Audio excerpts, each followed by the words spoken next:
shooting कर रहे हैं ਚੱਲ ਚੱਲ ਕੋਈ ਨਹੀਂ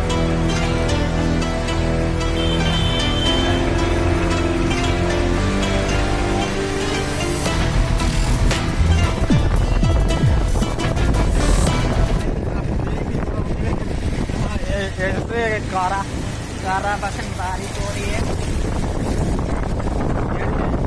ਇਹਨਾਂ ਨੇ ਬੋਲ ਦਿੱਤੀ ਇਹਨੇ ਵੀ ਚੱਕਦੇ ਹੋਗੇ हमें दीपहा क्या बोले आवाज बाबू इनकी ਹਾਂ